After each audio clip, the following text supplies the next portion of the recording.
Hello everyone, मेरे YouTube channel study for knowledge में आप सभी का स्वागत है।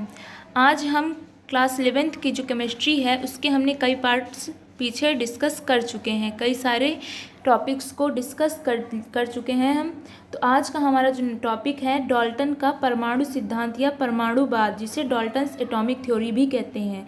तो आज हम इसे हम आज पढ़ेंगे। इसके पहले आप सभी ने अगर मेरा यूट्यूब चैनल सब्सक्राइब नहीं किया तो इसे सब्सक्राइब कर दी, बेल आइकन पर प्रेस करना ना भूलें और मेरे वीडियो को लाइक ज़रूर करें, क्योंकि मेरे वीडियो में आपको कंटेंट जो है नोट्स, हैंड रिटन नोट्स मिलेंगी। तो चलिए हम शुरू करते हैं डाल्टन का परमाणु सिद्धांत या परमाणुवाद। तो शुरू करते हैं। जॉन डाल्टन ने सन 1808 में रासायनिक संयोग के नियमों को देखते हुए पदार्थ का परमाणु सिद्धांत प्रस्तुत किया। इस सिद्धांत को ही डाल्टन का परमाणु सिद्धांत कहते हैं। जो हमने परमाणु रासायनिक संयोग के नियमों हमने पढ़े थे पहले, वही नियम हैं। उन्हीं नियमों के आधार पर जॉन डाल्टन नामक वैज्ञानिक ने 1808 में परमाणु सिद्धांत प्रस्तुत किया। इस सिद्धांत को ही डाल्टन का परमाणु सिद्धांत कहते हैं। इसकी मुख्य परिकल्पनाएं निम्नलिखित हैं।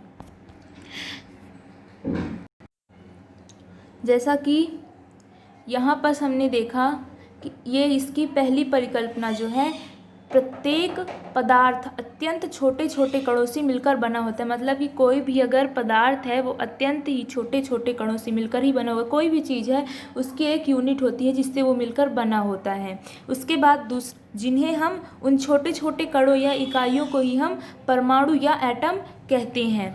अब एक ही तत्व के सभी परमाणु आकार, भार तथा अन्य गुणों में समान होते हैं। मतलब कि एक ही तत्व के जो परमाणु होंगे, मतलब कि जो एक तत्व है उसके जितने परमाणु होंगे उनके भार और आकार तथा अन्य गुण समान होंगे, किंतु वही गुण दूसरे तत्व के परमाणुओं से भिन्न होंगे। इसका नेक्स्ट पॉइंट है, परमाणु अविभाज्य है, अर्थात रासायनिक विधि द्वारा और विभाजित नहीं किया जा सकता। मतलब कि परमाणु जो है किसी तत्व की या पदार्थ की न्यूनतम इकाई होता है, उसे और हम बांट नहीं सकते हैं। इसके बाद चौथा पॉइंट है, परमाणु सदैव छोटी छोटी पूर्ण संख्याओं के सरल अनुपात में संयोग करते हैं और यौगिक परमाणु बनाते हैं। मतलब कि जो परमाणु होते हैं वो छोटी छोटी संख्याओं, पूर्ण संख्याओं के सरल अनुपात में ही संयोग करते हैं। मतलब कि पूर्ण संख्याओं के सरल अनुपात में संयोग करते हैं और जो परमाणु बनता है नया उनसे मिलकर, वो उसे यौगिक परमाणु कहते हैं। इसका नेक्स्ट पॉइंट है 5वां नंबर, एक ही यौगिक के समस्त यौगिक परमाणु आपस में समान होते हैं। जो एक यौगिक होगा, मतलब कि जो यौगिक परमाणु के समस्त जो यौगिक होते हैं, यौगिक परमाणु होते हैं, वो आपस में समान होते हैं। तो इसके बाद इसका 6वां पॉइंट है, परमाणु जो होता है उसे ना तो नष्ट किया जा सकता है ना ही बनाया जा सकता है। हमने पहले भी पढ़ा चौथे पॉइंट में कि परमाणु को जो है ना तो हम मतलब कि उसको बांट नहीं सकते, तो मतलब कि ये कि उसे ना नष्ट कर सकते और ना ही बना सकते हैं। वो किसी भी तत्व की इकाई होता है।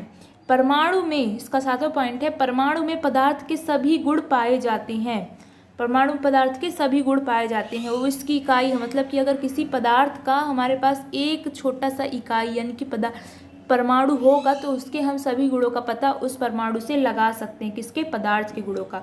अब इसके बाद इसका नेक्स्ट पॉइंट है, डाल्टन के परमाणु सिद्धांत की सीमाएं या दोष, जिसे इंग्लिश में limitations of atomic theory of Dalton भी कहते हैं। तो इसकी कितनी सीमाएं, इसके अंतर्गत हम 5 सीमाएं जो हैं पढ़ेंगे। तो इस कौन सी कमियां थी जो डाल्टन के परमाणु सिद्धांत में रह गई, जिसके कारण इनका जो थ्योरी है वो असफल माना गया, इतना सफल उनको नहीं माना गया। तो इसका पहला पॉइंट है, भिन्न पदार्थों के परमाणु के एक दूसरे से भिन्न होने की व्याख्या न कर पाना। हमने पढ़ा पहले गुणों में, परिकल्पनाओं में पढ़ा कि इनकी जो एक तत्व के सभी परमाणु जो होते हैं वो सभी गुणों में समान होते हैं, किंतु दूसरे तत्व के परमाणुओं से उन्हीं गुणों में भिन्न होते हैं। तो ऐसे क्यों, मतलब कि क्यों परमाणु दूसरे तत्वों के परमाणुओं से भिन्न होते हैं, इसकी व्याख्या वो नहीं कर पाए, किसकी, डाल्टन की थ्योरी। इसका दूसरा पॉइंट है, परमाणुओं के पदार्थों के परमाणुओं के संयुक्त होकर यौगिक निर्माण के कारणों को स्पष्ट न कर पाना। मतलब कि जो हमने पढ़ा कि परमाणु जो है वो पूर्ण संख्याओं के अनुपात में संयोग करके यौगिक परमाणु बनाते हैं। तो यौगिक क्यों बनाते हैं वो इसके कारण को भी स्पष्ट नहीं कर पाई इनकी थ्योरी। इसका तीसरा मतलब जो उनकी सीमाएं या दोष थी, तीसरा दोष था यौगिक परमाणु जो थे वे परमाणु के मध्य बंधन बलों की व्याख्या न कर पाना। जो यौगिक परमाणु बनाता था, जो परमाणु थे वो आपस में क्रिया करके अणु बनाते हैं जिसे यौगिक परमाणु कहते हैं। तो इन अणुओं के मध्य या यौगिक परमाणुओं के मध्य जो बंधन बल होते हैं जिससे वे जुड़े होते हैं उसकी भी व्याख्या नहीं कर पाए कि इनके मध्य कौन सा बल काम करेगा। इसके बाद चौथा पॉइंट है गे-लुसैक के गैसीय संयोजन के नियम की व्याख्या न कर पाना। जो रासायनिक संयोग के नियम थे उसमें एक नियम था गे-लुसैक का गैसीय संयोजन नियम, जिसकी व्याख्या डाल्टन की परमाणु थ्योरी नहीं कर पाई।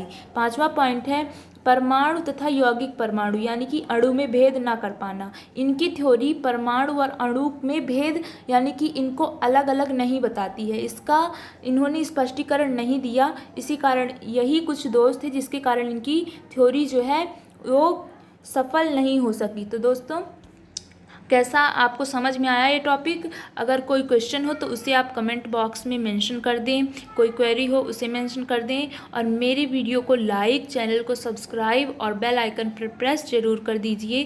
Thank you.